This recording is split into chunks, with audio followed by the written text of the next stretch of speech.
G'day viewers and welcome to today's Voxel Turf video. Today I'm going to show you some new gunplay mechanics, namely weapon recoil. So as you fire a weapon, such as a shotgun or SMG, you'll see that those rings become larger, indicating recoil kickback. So as you hold the mouse down, the weapon becomes progressively more inaccurate. Now some weapons are less recoily than others, such as the assault rifle. I was getting a bit close for my liking. And the pistol. The pistol isn't very recoily either. I got it. No! I did not deserve to survive it. That was terrible gameplay on my part. But anyway, I defeated the dudes here. Now, weapon mods do affect weapon recoil. So if I add a explosive mod to a shotgun, for example, it'll become even more recoily. But that was a cool bounce there. And the extra shot mod also increases recoil. So if I aim over here, you see that recoil has been increased. And it does stack, so if I put an explosive and a extra shot mod onto a weapon, it becomes very recoily indeed. Yeah, it's a bit more explodey. Now silencer mods have a new effect. They also decrease the recoil of a weapon. So if I shoot over here, that gives you an idea of how recoily the rifle is. But if I attach this silencer, significantly less recoily, which means you can get more shots off. An exchange of a little bit of power and of course a weapon mod slot. And rockets of course have got recoil, so if I fire these, just a little bit, fire this. So that gives you an idea of what kind of recoil these weapons have got. Now you might be wondering what happens to quad rocket launchers now if you have an infinite one. So we want to give inf quad rocket launcher, and it should be somewhere here. Here we are. Here's an infinite rocket launcher. Now we use the heal cheat to recover some health. So yeah, it becomes very recoily if you do this.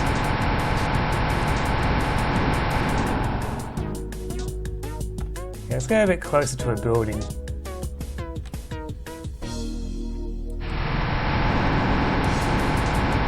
There we go.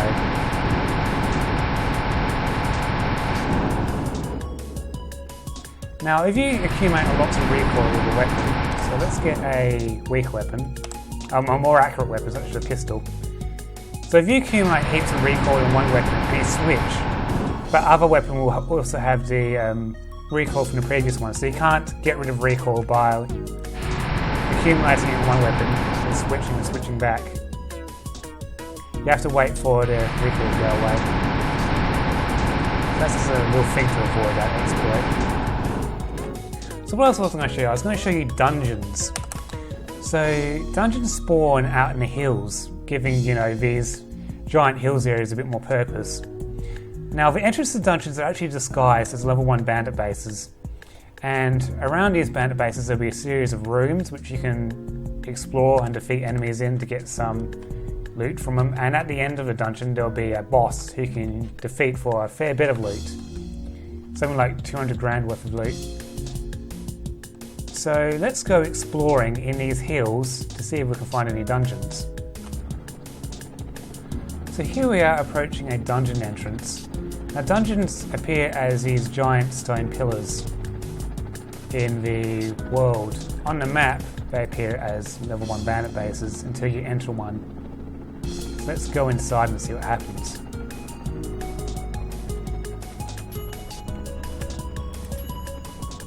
So a message comes up saying we've discovered a dungeon, and there's this force field here which we cannot get past because we need a red dungeon key in order to get in it. Now that we've discovered this dungeon, it appears as a dungeon lock on the map, and it will tell you which key you need to get in it. So you can come back later when you get the key. So there's 3 ways to get a dungeon key. One way is to take this mission, which will appear when you reach level 10, called Dungeon Debts. You go to the schemer, you pay him 50 grand, and he'll give you a blue dungeon key, which will give you access to the easiest dungeon. Another way is to raid bandit bases until you get to level 5. So when you capture a bandit base, you can hit this button to abandon occupation. That levels up the bandit base. And if you do that 5 times, that becomes a level 5 bandit base, which will spawn the best loot that a bandit base can spawn. Now, there's a very small chance that a blue dungeon key will spawn in a level 5 bandit base. And the final way to get a dungeon key is to take the mission, not Seeking Closure, but another mission from the same character, where you kill a guy called Blasty McSurprise, and he drops a bandit base as a item that you get when you kill him. So we're going to do things the easy way. We're going to get to level 10, which I've already done, and we are going to take this mission to get a dungeon key. So head back up to the helicopter, and we're going to pay the schemer a little visit. So let's just park this helicopter here in his front yard. I'm sure he won't mind.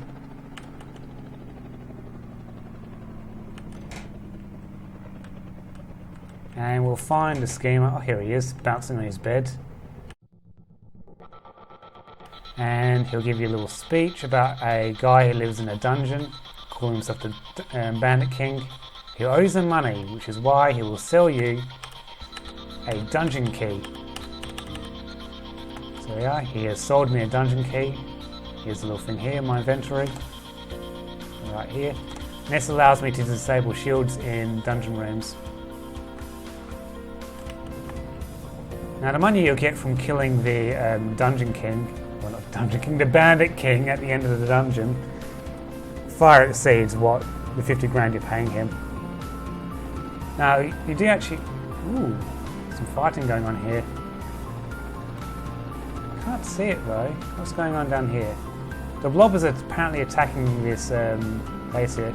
Looks like it's been captured. Yeah, it's been captured already. And we're under attack, so let's just move away from there and get onto the things I was meant to be showing you. There you are, there's the entrance to the dungeon there.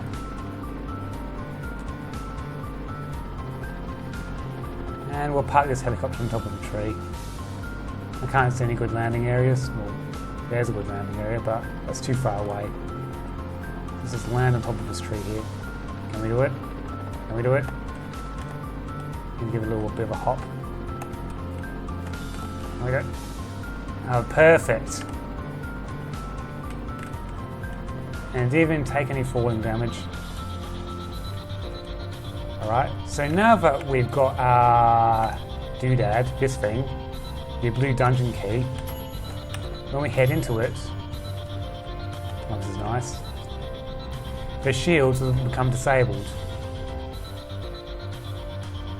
which allows us to progress into the next room. Now when you disable shields in a dungeon, it will reveal adjacent lots that are dungeons. So there are several dungeon lots here which are disguised as hills lots. So some of these will actually be dungeons, and that means you can't buy them or turn them into bases. So we head into here. It's pretty nice so far, there's no combat.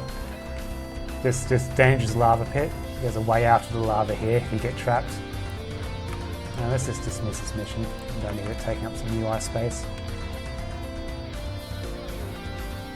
Alright, here's our first room with some actual enemies in it. Now, oh, they're already after me.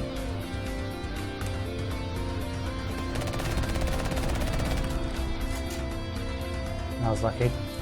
Now, enemies in dungeons start at level 6. Well, not level 6, bandit base level 6. So bandits can become stronger as the level of the bandit base goes up. Now these guys are stronger than the bandits in the strongest bandit base. And there's a level 6 dungeon, which is here. There's a level 7 dungeon, level 8 dungeon, level 9 dungeon, level 10 dungeon. How many dungeons spawn is dependent on how many hills there are on the map. So If you've got a map without many heals, you might only get 2 dungeons. But if you've got a map with lots of heals, you should be able to get all 5 dungeons. And as you progress through, as you beat dungeon level 6, when you beat dungeon level 7, dungeon level 8, you'll find out that dungeons get bigger as it progresses. So the level 6 dungeon is the easiest one, and it's the smallest one as well. And in that room, there is a bandit. You can see here, he's wearing body armor. So as a bit of extra challenge, bandits starting at bandit base level 3 will wear body armor. And they wear both the body armor, which reduces... Oh my goodness. I did not deserve to survive that. That was absolutely terrible gameplay on my part. They wear both the armor that reduces bullet damage and the armor that reduces explosive damage. So depending on your what enemies you're facing, you might want to switch from explosive to armor piercing, which reminds me, I should equip some armor piercing to this rifle and a scope as well, so I can get the little buggers. So I've taken this room and it's revealed the rooms next to it, and oh damn it, I'm under attack again. No, I'm gonna die.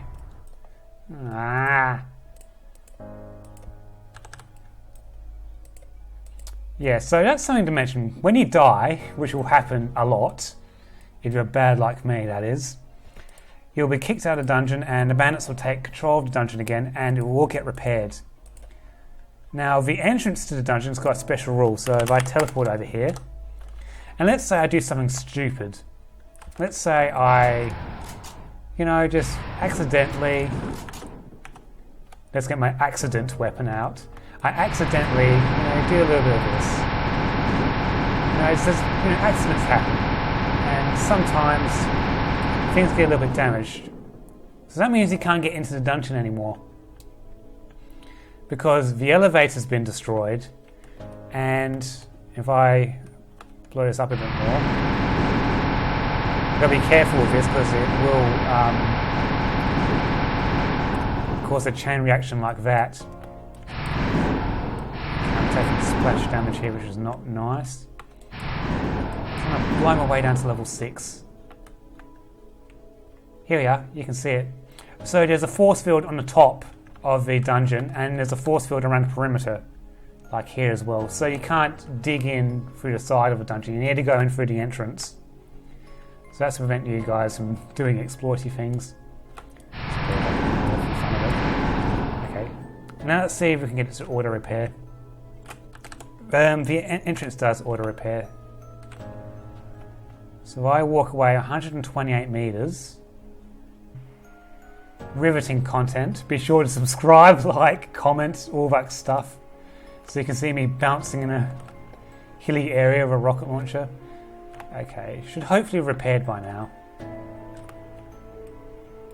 Of course it's behind the hill, so it's hard to tell. Oh yeah, it has repaired. Can't see, I'm not sure if it's our draw distance, but let's just head back. And it's been repaired. So if you, the rule to remember is if you leave a dungeon, it will auto repair. If you hurt this, you need to walk 128 meters away and it will gradually repair. It won't repair instantly, but it will repair soon.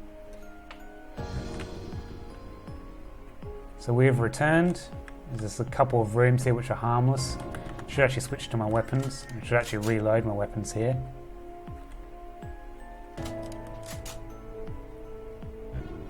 So what was the last thing I was going to show you?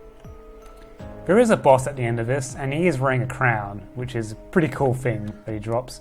And he'll also drop the key to the next dungeon.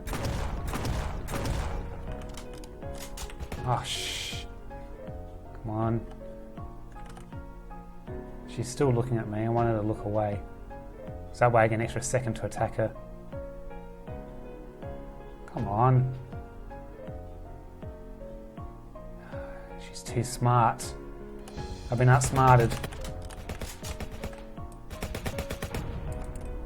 Let's have another go at this. Oh, it's the next room. Whew. He's panicking there for a second. See if we can get rid of his guy there. No. Sniper perhaps? Oop, too far.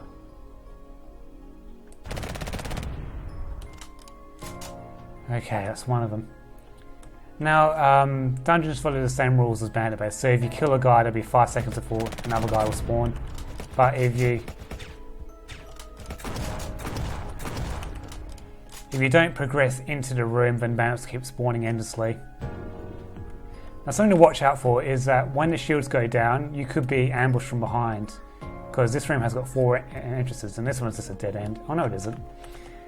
Now, that one isn't. This one goes into a room with bandits in there, so let's see there, them bouncing around as usual. So you got to watch out that you don't get ambushed from behind. There's a room over there too. It keeps going on forever. Look, there's a room with enemies and a room there behind that with enemies.